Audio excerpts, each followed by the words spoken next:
नमस्ते, मैं डॉक्टर सोमवीर आर्य आप सभी योग जिज्ञासुओं का स्वागत करता हूं सीईसी की योग व्याख्यान माला के इस कार्यक्रम में। आज हम बात कर रहे हैं प्रतीकात्मक अभिव्यक्ति के इस कार्यक्रम में बात करेंगे नव अभ्यासियों के लिए योग साधना, अष्टांग योग साधना किस प्रकार होती है। इसके इंटरप्रेशन के लिए हमारे साथ मौजूद हैं मनीषा शर्मा जी, जो कि साइन लैंग्वेज एक्सपर्ट हैं। चलिए शुरू करते हैं।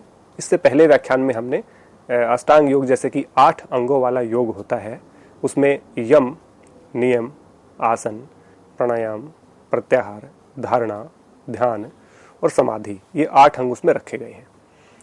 पहले यम और नियम, जिसमें यम में अहिंसा, सत्य, अस्तेय, ब्रह्मचर्य और अपरिग्रह को हम की चर्चा कर चुके हैं।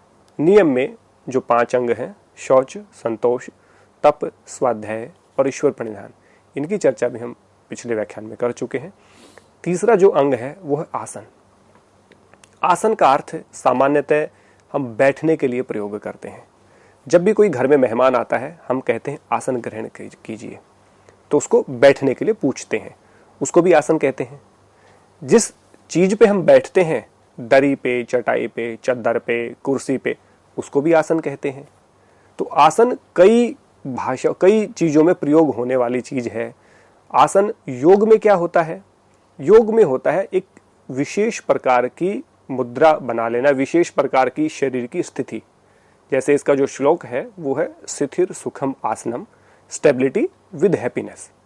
ऐसी शरीर की ऐसी अवस्था जिसमें शरीर सुखपूर्वक भी है, माने कोई अनकंफर्टेबल नहीं महसूस कर रहे, डिस्कंफर्ट नहीं है, और वो आसानी भी है उसमें, मतलब स्थिर भी है, किसी प्रकार की हलचल नहीं है शरीर में, और सुखपूर्वक भी है। मान लीजिए मैं भी कुर्सी पे बैठा हूं और किसी प्रकार की कोई हलचल मेरे शरीर में नहीं है, तो मैं स्थिर हूं और बैठने में कोई तकलीफ भी नहीं है, तो इसका मतलब आसन की परिभाषा पूरी हुई, स्टेबिलिटी विद हैप्पीनेस। तो सुखपूर्वक स्टेबल जिस पोजीशन में हम रहते हैं उसको हम आसन कहते हैं।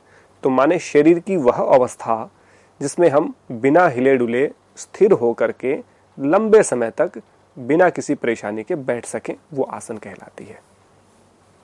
अब आसन योग का सबसे प्रचलित अंग भी है, जिसको देखो किसी भी व्यक्ति से आप पूछें कि योग होता क्या है, वो व्यक्ति आप कहें कि आसन क्या होता है, तो वो कहेगा योग का अंग है। उससे पूछिए ध्यान क्या है, आप वो कहेगा योग का अंग है। उसको कहें प्राणायाम क्या है, वो कहेगा योग का अंग है। तो 3 योग के अंग सबसे ज्यादा फेमस हैं। उन सब में सबसे पहला अंग जो है आसन है, दूसरा सबसे फेमस मेडिटेशन है, तीसरा फेमस प्राणायाम है। अलग अलग लोग इसको जानते हैं अलग अलग तरीके से, जो बहुत कम जानते हैं उनके विषय में बात कर रहा हूं। वैसे तो आसन जितने मनुष्य या जितने प्राणी हैं, जितने प्रकार की योनियां हैं, उतने ही आसन कहे गए हैं, लेकिन सब लोगों ने अलग अलग प्रकार के आसनों की चर्चा की। हठ प्रदीपिका, जो कि हठ योग का एक बहुत महत्वपूर्ण ग्रंथ है 14वीं शताब्दी का, उन्होंने कहा कि 15 आसन प्रमुख हैं। ऐसे ही घिरण संहिता, जो कि महर्षि घिरण ने लिखी, उसमें लिखा कि 32 आसन ही प्रमुख हैं। इसी प्रकार हठ रत्नावली में योगी श्रीनिवास कहते हैं कि 36 आसन प्रमुख हैं। वही हम बात करें शिव संहिता में, तो वो कहती है कि 4 आसन ही प्रमुख हैं। तो इस प्रकार अलग अलग व्यक्तियों ने, अलग अलग योगियों ने अलग अलग आसनों की बातें कही कि इतने आसन होते हैं। तो योग दर्शन में कितने आसनों की चर्चा की गई? योग दर्शन पर्टिकुलर किसी आसनों की संख्या की चर्चा नहीं करता है, लेकिन सबसे महत्वपूर्ण बात है कि जो डेफिनेशन है, अन्य किसी ग्रंथ में आपको देखने को नहीं मिलेगी। आसन की डेफिनेशन केवल 2 ही ग्रंथों में मिलती है, या तो सांख्य दर्शन में, जो सांख्य फिलॉसफी है, और या योग फिलॉसफी में, योग दर्शन में। तो यहां डेफिनेशन है, आसनों की चर्चा नहीं है कि कितने आसन होते हैं। वैसे सामान्य तौर पे हम बात करें तो आसनों के 3 वर्गीकरण किए हैं, कैटेगराइज हम कहें 3 प्रकार की। सबसे पहला मेडिटेटिव पोज, जो ध्यानात्मक आसन हमको कहते हैं, जैसे सुख आसन है, वज्रासन है, पद्मासन है, स्वस्तिक आसन है, आपका वीर आसन है। ये सामान्यतः ध्यानात्मक आसन है। इनमें बैठ करके ध्यान, उपासना, पूजा पाठ, स्वाध्याय हम चर्चा बैठ के करते हैं। ये सारे आसन यानी कि मेडिटेशन के लिए है। दूसरा है संवर्धनात्मक आसन यानी कि स्ट्रेचिंग पोज, जिसमें शरीर का खिंचाव होता है, जिसमें आगे मुड़ने वाले, पीछे मुड़ने वाले, साइड में मुड़ने वाले, ऊपर खींचने वाले, नीचे की तरफ खिंचाव करने वाले, जिसमें लेट करके किए जाने वाले, बैठ करके किए जाने वाले, बहुत सारे आसन आते हैं। तो स्ट्रेचिंग पोज में वो होते हैं जिसमें शरीर का संवर्धन होता है यानी कि खिंचाव आता है मांसपेशियों में। सबसे ज्यादा इसी कैटेगरी के आसन होते हैं। जिस प्रकार से ताड़ासन आप देख लें, त्रिकोणासन आप देख लें, आप चक्रासन देख लें, मत्स्य आसन देख लें, कोई भी आसन है, सबसे ज्यादा इसी प्रकार के आसनों की कैटेगरी है।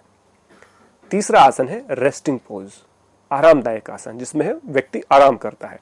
मुख्य रूप से 2 से 3 आसनों को रखा गया है। सबसे पहला शव आसन, सीधे लेट जाना। दूसरा मकर आसन, मूधे लेट जाना पेट के बल। तीसरा बाल आसन, मूधे ही लेट करके जैसे बच्चा आराम कर रहा होता है वैसे। तो इन 3 आसनों को मुख्य रूप से रेस्टिंग पोज में रखा है कि आरामदायक आसन है। तो मुख्य रूप से आसनों की 3 कैटेगरी कही गई है। तो आसन करने से लाभ क्या मिलेगा? आसन करने से, आसन को किस तरीके से करें पहले ये जान लेते हैं। तो आसनों को करते हुए कहा कि अपने सारे प्रयत्न यानी कि सारे एफर्ट्स जो है उनको लेस कर दीजिए, एफर्ट्स लेस हो जाइए, आसन की अवस्था में पहुंचे और फिर एफर्ट्स लेस अपनी बॉडी को कर दें। और श्वास प्रश्वास की जो क्रिया है वो डीप, स्लो एंड लॉन्ग, ये आप उसका रेशो रखिए। आपकी श्वास लंबी हो, गहरी हो और बिल्कुल रिदम के साथ, लयबद्धता के साथ चल रही हो। श्वास जैसे ही उखड़ता है वैसे ही आसन को छोड़ दीजिए। एक आसन को उतनी ही देर करना चाहिए जितनी देर तक आपकी श्वास प्रश्वास यानी कि इनहेल एक्सहेल की जो प्रक्रिया है वो बाधित नहीं हो या उसमें आप ब्रीथलेसनेस फील ना करें, तब तक आप उस आसन को कर सकते हैं। इसके बाद ध्यान कहां पे हो? ध्यान अनंत परमात्मा में, ईश्वर में ध्यान लगा करके आसनों को करें। प्रारंभिक अवस्था में पहले आसन की में खिंचाव है, मसल में खिंचाव है, वहां ध्यान जाएगा, लेकिन धीरे धीरे अपने ध्यान को परमात्मा की तरफ लेकर के जाने का प्रयास हमें करना है। अब कहें कि आसन करेंगे तो फायदा क्या होगा, लाभ क्या प्राप्त होगा, बेनिफिट क्या है? आसन का लाभ कहा कि द्वंद्व समाप्त हो जाते हैं।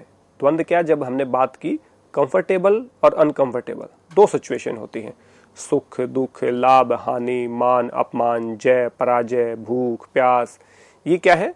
ये कंफर्टेबल और अनकंफर्टेबल सिचुएशन है जो जीवन में आएंगी ही। कोई व्यक्ति कितना भी अमीर हो, कितना भी धनवान हो, कितना भी ताकतवर हो, कितनी भी पॉलिटिकल पावर उसके पास हो, कितने भी संसाधन उसके पास हो, लेकिन कोई व्यक्ति इस जीवन में दावा नहीं कर सकता कि आगे से उसके जीवन में कोई संकट नहीं आएगा। क्या कोई दावा कर सकता है? नहीं कर पाएगा। क्यों? क्योंकि कंफर्टेबल और अनकंफर्टेबल सिचुएशन ये तो आएंगी ही आएंगी। माने जो ये तो नेसेसरी हैं, ये तो आएंगी। इसमें डील कैसे करना है वो हमने कहा कि दोनों में सामंजस्य, समत्वम भाव, इक्वलिटी को डेवलप करना है, अच्छे समय में भी और बुरे समय में भी। समय की अच्छी आदत है कि जैसा भी है बीत ही जाएगा, अच्छा है वो भी बीत जाएगा, तो अहंकार पालने की जरूरत नहीं है। बुरा है वो भी बीत जाएगा, तो तनाव लेने की भी जरूरत नहीं है। तो इसकी खूबसूरती को पहचानिए। समय हमेशा एक जैसा नहीं रहता और आसन करने से आप में वो ताकत आती है, वो स्ट्रेंथ आती है कि आप कंफर्टेबल और अनकंफर्टेबल दोनों सिचुएशंस को इक्वलिटी के साथ हैंडल कर लेते हैं। ये आसन का सबसे बड़ा लाभ है जो आज आम जीवन में आम व्यक्ति को चाहिए। यानी कि हम कंफर्टेबल और अनकंफर्टेबल सिचुएशन में एक में अहंकार को पाल लेते हैं, एक में तनाव को। तो आज पूरा समाज इन्हीं 2 चीजों में बटा हुआ है। यदि इक्वलिटी आ गई, दोनों में समानता आ गई, तो व्यक्ति का जीवन बहुत आसान और सुगम हो जाता है, तकलीफ नहीं रहती। तो इसलिए आसन का लाभ है सभी कंफर्टेबल अनकंफर्टेबल सिचुएशंस को डील करने का आपको आइडिया आ जाएगा, आप में योग्यता आ जाएगी। तो ये आसन का लाभ कहा। अब इसके बाद हम प्राणायाम की बात करते हैं। प्राणायाम जो कि चौथा अंग है हमारे इसका अष्टांग योग का। प्राणायाम को तोड़ करके हम देखें तो प्राण प्लस आयाम, प्राण यानी जीवनी शक्ति, आयाम यानी कि उसका विस्तार कर देना, यही प्राणायाम है। योग दर्शन मुख्य रूप से 4 प्रकार के प्राणायाम की चर्चा करता है। 4 टाइप ऑफ द प्राणायाम। बाह्य वृत्ति, श्वास को बाहर छोड़ के exhale your breath outside and hold your breath outside. आभ्यंतर वृत्ति, inhale your breath inside and hold your breath inside. स्तंभवर्ती जहां है एज इट इज वहीं के वहीं उसको होल्ड कर देना। बाह्य अभ्यंतर विषाक्षेपी माने श्वास अंदर आ रहा है, इनहेल हो रहा है तो उसको एक्सेल करने की कोशिश करना फोर्सफुली, और बाहर जा रहा है तो फोर्सफुली इसको इनहेल करने की कोशिश करना, ट्राई करना। ये बाह्य अभ्यंतर विषाक्षेपी प्राणायाम कहलाएगा। तो 4 प्रकार के प्राणायाम मुख्य रूप से कहे। पहला जान लेते हैं बाह्यवर्ती प्राणायाम। श्वास इनहेल एक्सेल, यानी कि जो श्वास इनहेल हो रहा है उसको हम अंदर ले रहे हैं और जो बाहर छोड़ रहे हैं उसको हम एक्सेल कह रहे हैं। दोनों में ही हम क्या करते हैं, सबसे पहले श्वास को पूरा बाहर निकाल देते हैं ध्यानात्मक आसन में बैठ के, और फिर हम उसको बाहर रोके रखते हैं जितनी देर तक हम यथासंभव रोक पाए।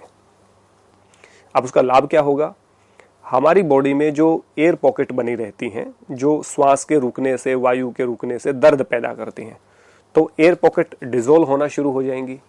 और जैसे ही हम बाहर से प्राण को भरते हैं, जैसे कि मैंने 30 सेकंड तक बाहर रोक के रखा और 30 सेकंड के बाद मैं एकदम से प्राण को भीतर भर रहा हूं, तो मेरी बॉडी में एकदम से जब आएगा तो लंग्स एकदम से फूलेंगे। लंग्स फूलेंगे तो मेरा रेस्पिरेटरी सिस्टम है वो एक्टिव हो जाएगा, उससे मेरा सर्कुलेटरी सिस्टम एक्टिवेट हो जाएगा। तो सर्कुलेटरी सिस्टम के एक्टिवेट होने से जो प्राण की गति दौड़ेगी, तो क्योंकि पहले शुद्ध ऑक्सीजन जाती है, उसके बाद शुद्ध हुआ रक्त जाता है, तो जैसे ही ऑक्सीजन गई, वायु का संचार गया, तो ऑलरेडी ब्लॉकेज कोई लगी है बॉडी में, कहीं पे भी ब्लॉकेज है, ब्रेन में है, हार्ट में है, कहीं भी जो ब्लॉकेज है, उस ब्लॉकेज को वो वायु तोड़ेगी, उसमें टक्कर लगेगी, उसके बाद ब्लड की टक्कर लगेगी। तो जो इंटरनल जो ब्लॉकेज है उसको तोड़ने का काम बाह्यवर्ती प्राणायाम करता है, जिसको हम बाह्य प्राणायाम के नाम से भी जानते हैं। तो दूसरा है आभ्यंतर वृत्ति। पहले बाह्यवर्ती का ही अभ्यास करें, दूसरे नंबर पे आभ्यंतर वृत्ति। जब बाह्यवर्ती को करते हुए अच्छी परफेक्शन आपके अंदर आ जाए, तब आभ्यंतर वृत्ति प्राणायाम करना चाहिए। श्वास को अंदर लिया और अंदर ही रोके रखा जब तक आप कंफर्टेबल हैं, जब तक, और जैसे ही अनकंफर्टेबल महसूस करें तो तुरंत उस श्वास को नासिका के द्वारा ही बाहर निकाल दें, एक्सेल कर दें, रेचक कर दें। इस प्राणायाम में भी परफेक्शन आने के बाद स्तंभ वृत्ति प्राणायाम होता है। स्तंभ वृत्ति होता है कि जहां है एज इट इज वहीं रोकने की आदत डाल लो। बाहर छोड़ के बाहर रोकने की आदत भी डाल ली, अंदर लेकर के अंदर रोकने की आदत भी डाल ली।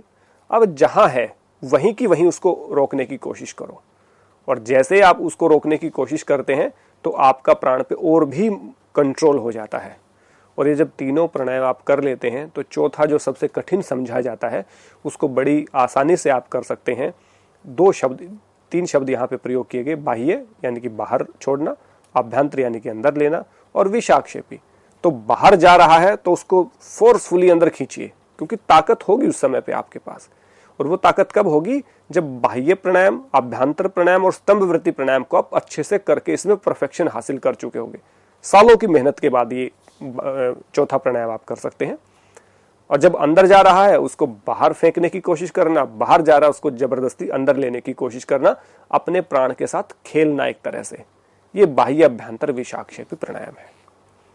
अब जैसे ही चारों प्राणायाम कर लेते हैं या एक प्राणायाम भी करना शुरू कर देते हैं, तो मेडिकली तो बहुत बेनिफिट होते ही हैं। रेस्पिरेटरी अच्छा काम करेगा, सर्कुलेटरी अच्छा करेगा, डाइजेस्टिव अच्छा करेगा, स्केलेटल अच्छा करेगा, मस्कुलर अच्छा करेगा, रिप्रोडक्टिव सिस्टम अच्छा काम करेगा, आपका नर्वस सिस्टम अच्छा काम करेगा।